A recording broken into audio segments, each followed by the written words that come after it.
Hello friends, this is Anu. Welcome to excellence coaching. तो previous class में हमने क्या किया था, decay constant, decay equation, half life period और क्या किया था हमने, एवरेज लाइफ पीरियड्स के बारे में किया था। आज हम करने वाले हैं nuclear fusion and nuclear fission. तो देखते हैं कि न्यूक्लियर फिजन होता क्या है।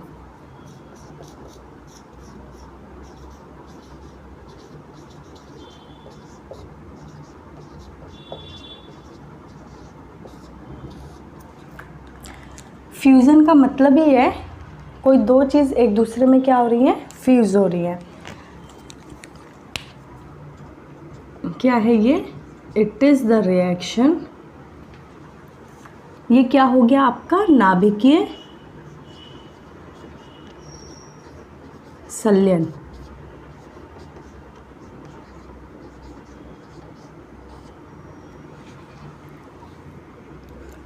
It is the reaction in which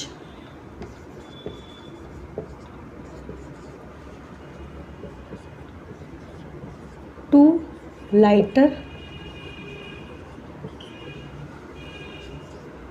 nuclei combined to form heavier nuclei.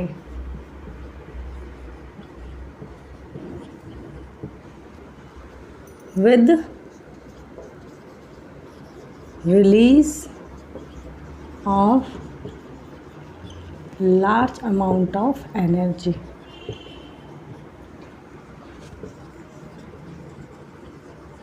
ठीक, डेफिनेशन से ही समझ आ रहा है कि क्या होता है।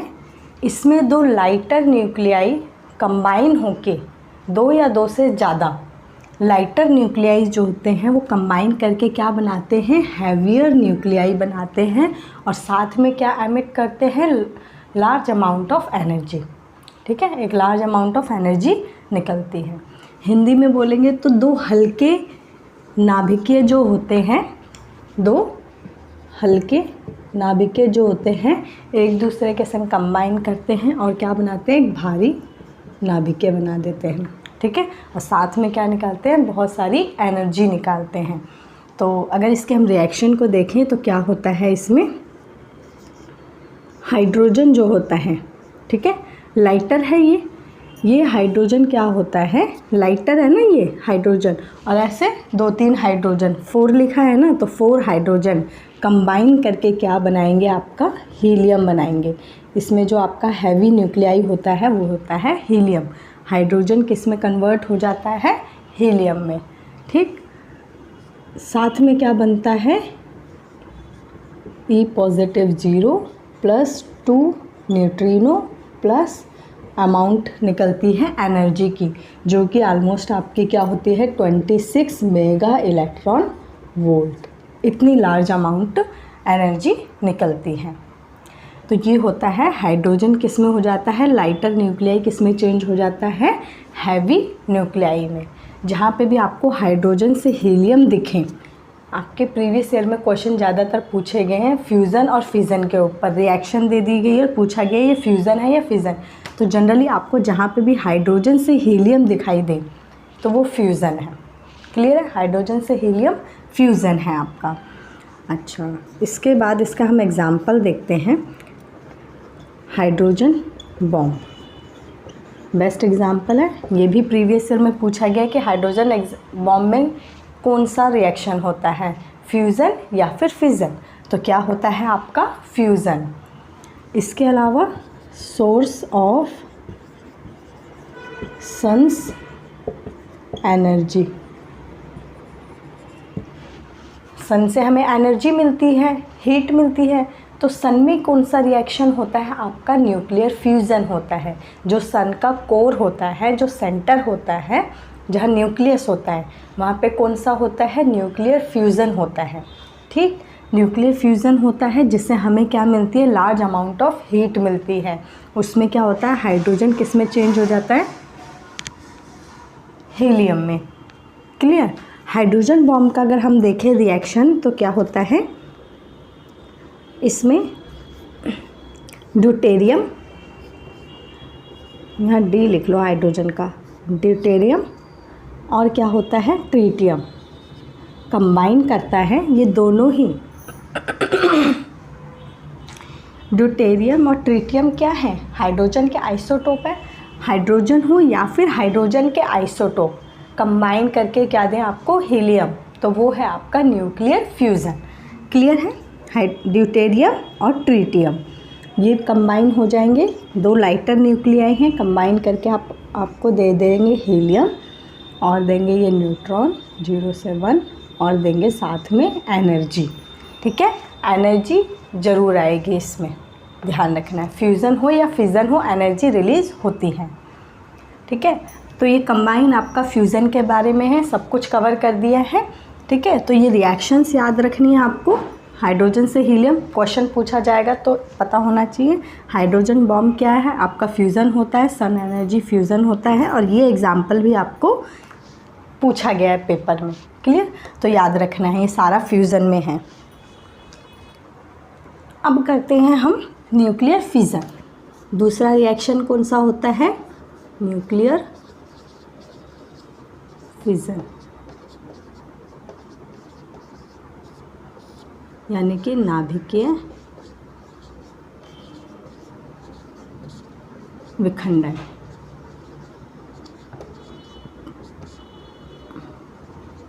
इसमें क्या होगा, विखंडन का मतलब, फिज़न का मतलब होता है टूटना, यानी कि the reaction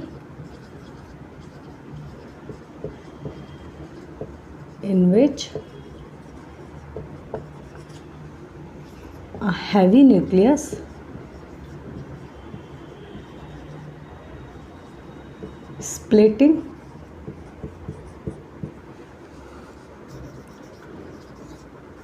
into two or more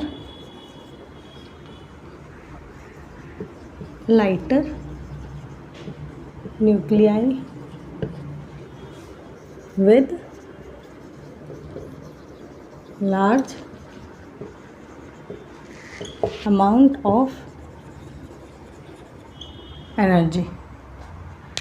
clear, इसमें क्या होगा, एक हैवी न्यूक्लियस स्प्लिट होगा दो या दो से ज़्यादा लाइटर न्यूक्लियाई में, हल्के न्यूक्लियाई में, और इसमें भी क्या होगा, साथ साथ large amount of energy release होगी।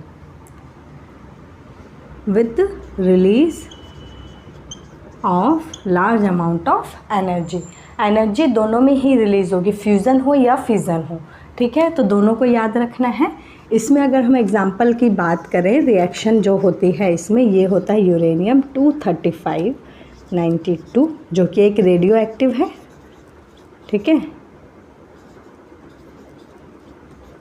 यूरेनियम के भी आइसोटोप्स होते हैं 238, 235 एंड 239। ठीक है, तो सबसे ज़्यादा जो रेडियो एक्टिव होता है वो यूरेनियम का होता है 235। ठीक, न्यूट्रॉन 0 1।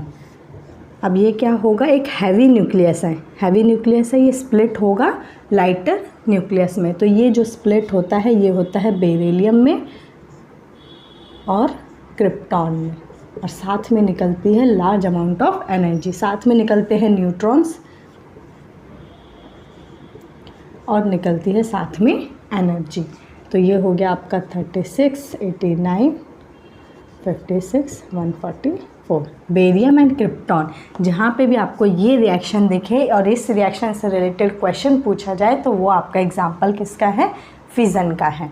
इज़ इट क्लियर, तो इसको याद रखेंगे। तो एक हैवी न्यूक्लियस किसमें स्प्लिट हो गया, बेरियम और क्रिप्टॉन में। इसके एग्जाम्पल की अगर हम बात करें तो एग्जाम्पल होता है इसका एटम बॉम्ब। ठीक है, एटम बॉम्ब में सेम रिएक्शन होती है इसी टाइप से, और इसमें क्या होता है, एक हैवी जो न्यूक्लियस होता है स्प्लिट हो जाता है और लार्ज अमाउंट ऑफ एनर्जी को रिलीज़ करता है। ठीक है, तो इसका एग्जाम्पल याद रखना है आपको, एटम बॉम्ब, और उसका क्या था, हाइड्रोजन बॉम्ब। दोनों में कंफ्यूज नहीं होना है। अगर बात करें कि एनर्जी रिलीज़ किस में ज़्यादा होती है, तो हमेशा फ्यूज़न में जो होता है एनर्जी ज़्यादा होती है एज़ कम्पेयर टू फिज़न। ठीक है, कहीं सोचो फ्यूज़न में ज़्यादा होती है एनर्जी, दोनों में ही रिलीज़ होती है, लेकिन जो ज़्यादा अमाउंट ऑफ एनर्जी निकलती है वो फ्यूज़न में निकलती है कंपेयर टू फिज़न में। क्लियर? अब देखते हैं टाइप्स ऑफ फिज़न। फिज़न दो तरीके से होती है। फ्यूज़न का तो सिर्फ वही है, ठीक है, सिंपल डेफिनेशन और रिएक्शन। फिज़न जो होता है दो तरीके से होता है, एक तो अनकंट्रोल होता है, अनकंट्रोल्ड फिज़न, और दूसरा क्या होता है, कंट्रोल्ड फिज़न।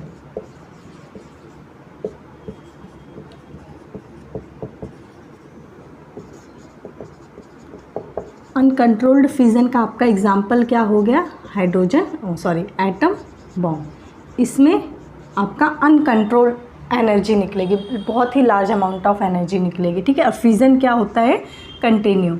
और अगर हम इसकी बात करें, न्यूक्लियर बॉम्ब कर लो यहाँ पे, ठीक है, इसमें क्या होगा, अनकंट्रोल्ड फिज़न होगा। और कंट्रोल्ड फिज़न का एग्जाम्पल है आपका न्यूक्लियर रिएक्टर, जो हमें पढ़ना है।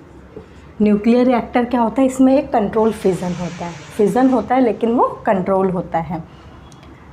अगर हम इसकी बात करें तो अनकंट्रोल किस तरह से होता है, इसमें मान लो एक न्यूट्रॉन है, ठीक है, न्यूट्रॉन है, और यहाँ पे है आपका यूरेनियम का न्यूक्लियस।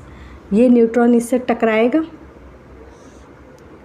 ये टकराएगा इससे, तो ये जो यूरेनियम है ये किस में स्प्लिट होगा, दो लाइटर न्यूक्लियाई में चेंज होगा, यानी कि एक बन जाएगा बेरियम और एक बन जाएगा क्रिप्टॉन, और साथ में रिलीज़ करेगा तीन न्यूट्रॉन को रिलीज़ करता है। अब ये तीनों न्यूट्रॉन अगेन जाके एक एक यूरेनियम से टकराएगा, एक एक यूरेनियम से टकराएगा। फिर हर एक यूरेनियम अगेन स्प्लिट करेगा बेरियम और क्रिप्टॉन में, और अगेन तीन न्यूट्रॉन निकालेगा, ठीक है। इसी तरह ये भी बेरियम और क्रिप्टॉन करेगा और अगेन तीन न्यूट्रॉन निकालेगा। इस तरह से ये भी ब्रेक होगा बेरियम और क्रिप्टॉन में और तीन न्यूट्रॉन निकालेगा। इस तरह से आगे जाके ये तीन न्यूट्रॉन अगेन तीन न्यूक्लियस से टकराएंगे, तो ये अनकंट्रोल चलती जाएगी, ठीक है, जो कि ठीक है, अनकंट्रोल ये रिएक्शन चलती जाएगी। और इसको कंट्रोल करना बहुत ज़रूरी है, क्योंकि अदरवाइज़ ये बहुत ज़्यादा अमाउंट में एनर्जी को रिलीज़ करेगा, ठीक है। कंट्रोल फिज़न को देखते हैं तो इसका एग्जांपल क्या होता है, आपका न्यूक्लियर रिएक्टर। इसमें क्या होता है कि अगर एक न्यूट्रॉन है और वो एक यूरेनियम से टकरा रहा है तो क्या करेगा, स्प्लिट करेगा बेरियम और क्रिप्टन में और तीन न्यूट्रॉन को रिलीज़ करेगा। तो इसमें क्या होता है कि ये दो न्यूट्रॉन को क्या कर लिया जाता है, एब्जॉर्ब कर लिया जाता है। दो न्यूट्रॉन को क्या कर लिया जाता है, एब्जॉर्ब, उसको आगे नहीं बढ़ने दिया जाएगा। और एक न्यूट्रॉन को आगे बढ़ेंगे, वो अगेन एक यूरेनियम से टकराएगा, वो अगेन फिर से क्या होगा, बेरियम और क्रिप्टॉन देगा। इसमें से तीन न्यूट्रॉन निकलेंगे, अगेन दो न्यूट्रॉन को क्या कर लिया जाएगा, एब्जॉर्ब, और एक न्यूट्रॉन आगे जाके यूरेनियम से टकराएगा। तो फिज़न तो होगा लेकिन एक कंट्रोल वे में होगा। क्लियर है? तो इस कंट्रोल वे में करने के लिए हम यूज़ करते हैं न्यूक्लियर रिएक्टर को। देखते हैं न्यूक्लियर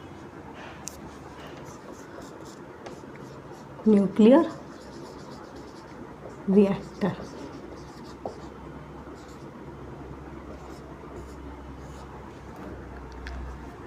क्या होता है न्यूक्लियर रिएक्टर में, ये है कोर, सेंटर एकदम, ठीक है। इसके चारों तरफ क्या होता है, एक रिफ्लेक्टर।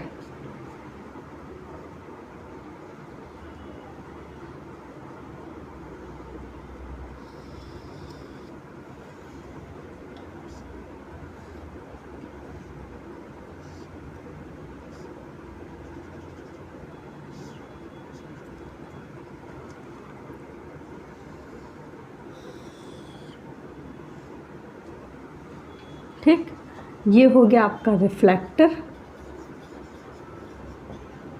यहाँ लगी होती हैं रॉड्स,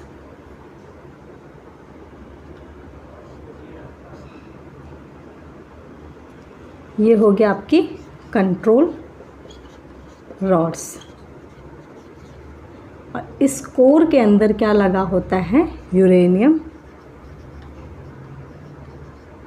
रॉड्स। यूरेनियम का रॉड्स होता है जो कि किस में होता है, लिक्विड मॉडरेटर में होता है, लिक्विड मॉडरेटर के अंदर होता है। ये जो कोर है इसके अंदर क्या होता है, लिक्विड मॉडरेटर होता है। अभी बताऊंगी कौन सा होता है लिक्विड मॉडरेटर। और इसके अंदर ही क्या होती है, यूरेनियम की रॉड्स होती हैं। और ये है आपका हीट एक्सचेंजर, हीट एक्सचेंजर। अब क्या होता है इसमें, इसका फंक्शन देखते हैं। सबसे पहले कंट्रोल रॉड्स, क्या होता है control rods,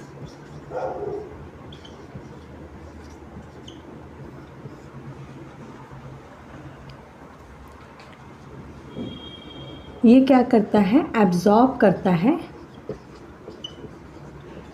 access of neutrons को,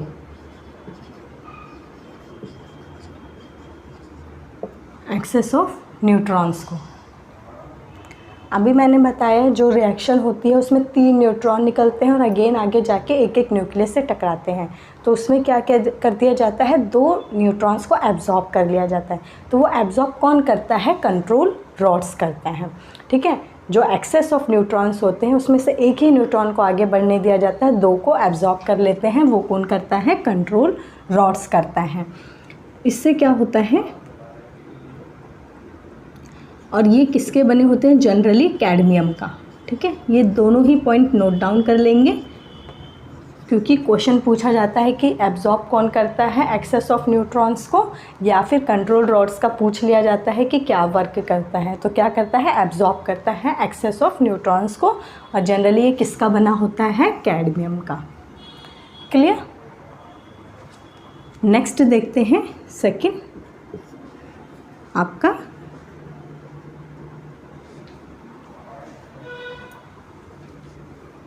मॉडरेटर्स। मॉडरेटर्स क्या करते हैं आपके, slow down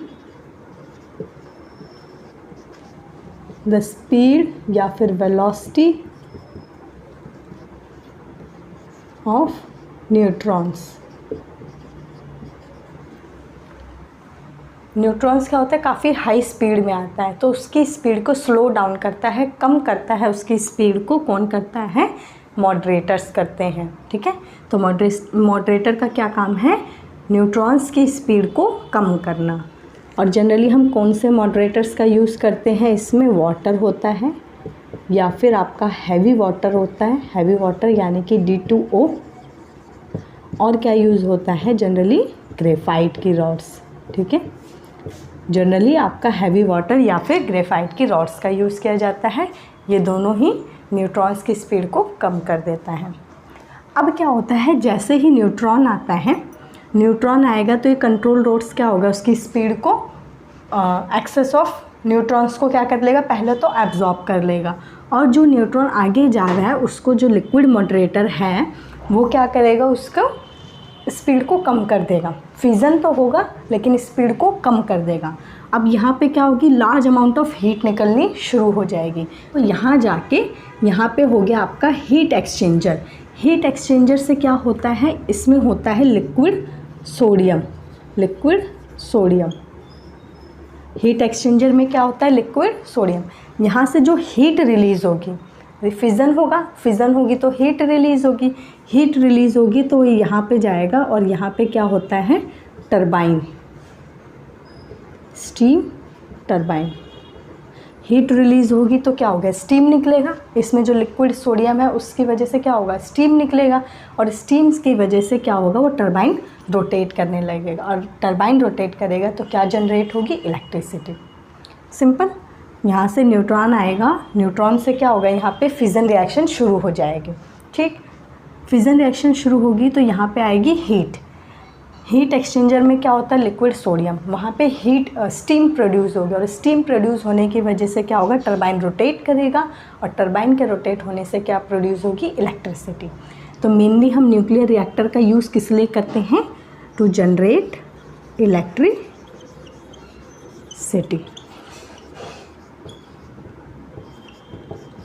through nuclear fission. याद रखना, न्यूक्लियर रिएक्टर में फिज़न होता है, फ्यूज़न नहीं होता। फ्यूज़न किस में होता है? सन्स की एनर्जी में। क्लियर?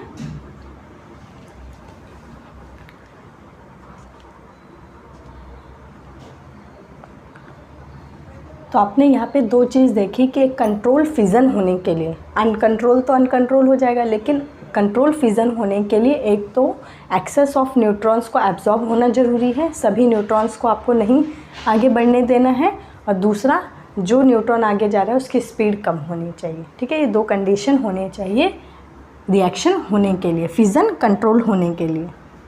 क्लियर? तो ये आपका था। इसमें जनरली आपका कंट्रोल रॉड्स, मॉडरेटर पे क्वेश्चन पूछे गए हैं प्रीवियस ईयर में। क्लियर? और ये हीट एक्सचेंजर कौन सा होता है? Generally sodium, liquid sodium.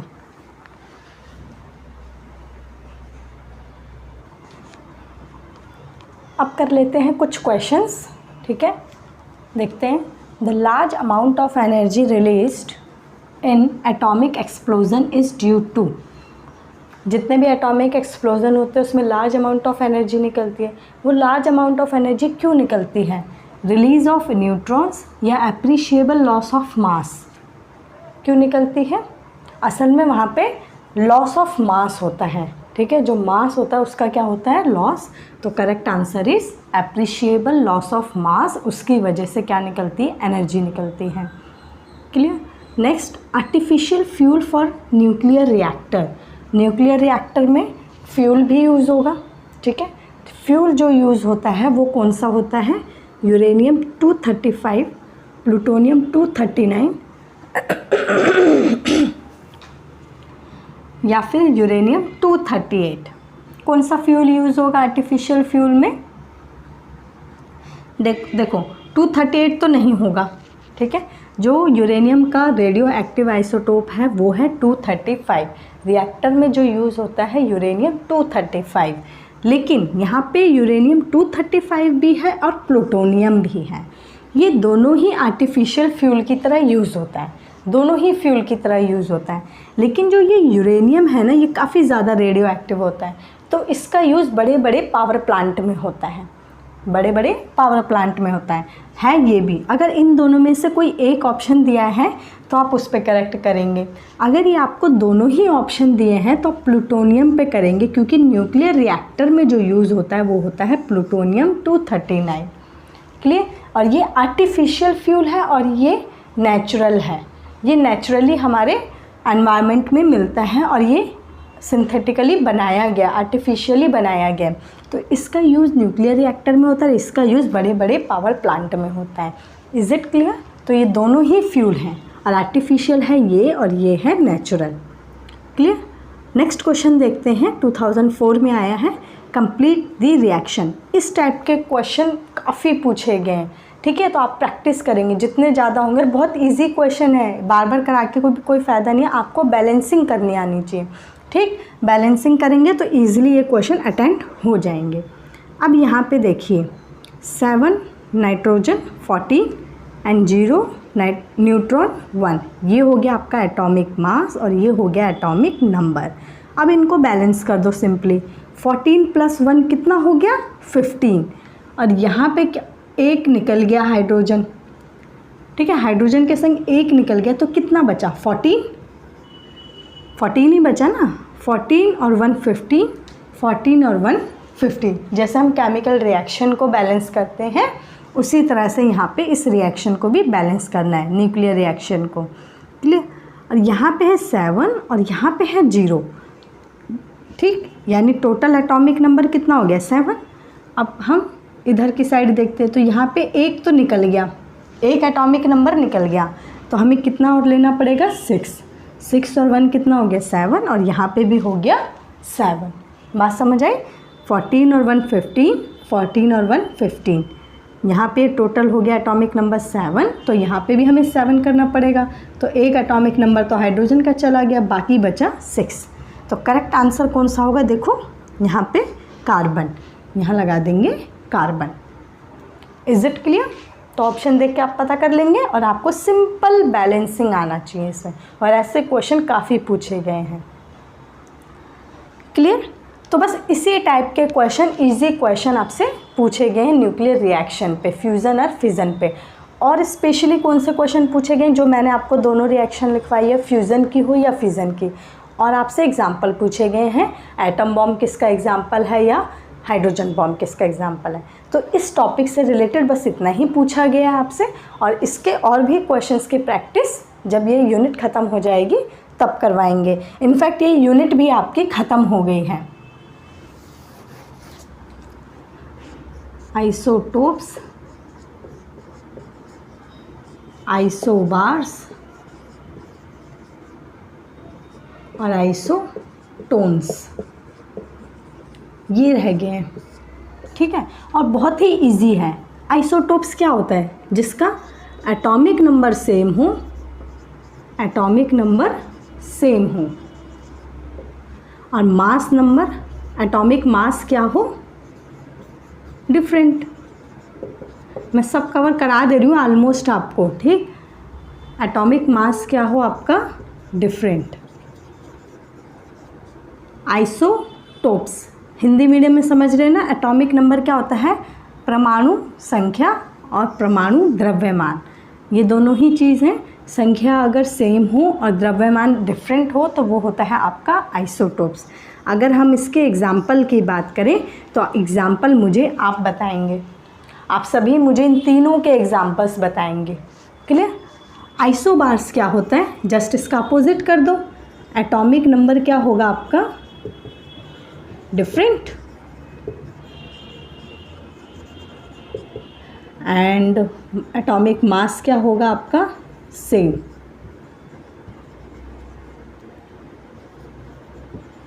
ठीक है, इसका भी एग्जाम्पल आप मुझे बताएंगे। और आइसोटोन्स क्या होंगे, जिसमें नंबर ऑफ न्यूट्रॉन्स क्या हो, सेम हो। एटॉमिक नंबर और मास नंबर डिफरेंट हो सकते हैं, लेकिन नंबर ऑफ न्यूट्रॉन्स क्या हो, उसमें सेम हो। जिसमें भी नंबर ऑफ न्यूट्रॉन्स सेम आएगा वो होंगे आपके आइसोटोन्स। इसका भी एग्जाम्पल आप मुझे बताएंगे, क्लियर। तो ऐसा इसमें कुछ था नहीं, लेकिन फिर भी समझा दिया, इसे नोट कर लेंगे, क्लियर। अब इस चैप्टर में, इस यूनिट में कुछ भी नहीं है, रेडियो एक्टिविटी आपका कंप्लीट हो गया। बस इतना ही था इसमें, fusion, fission, half life period, decay equation, law of radio activity, ये सब कुछ था, वो सब कुछ कवर करा दिया। और इससे रिलेटेड क्वेश्चंस की प्रैक्टिस हम नेक्स्ट क्लास में कर लेंगे। Is it clear? कुछ लेफ्ट हो गया हो तो मुझे बता देना, क्लियर। आज के लिए इतना ही, थैंक यू।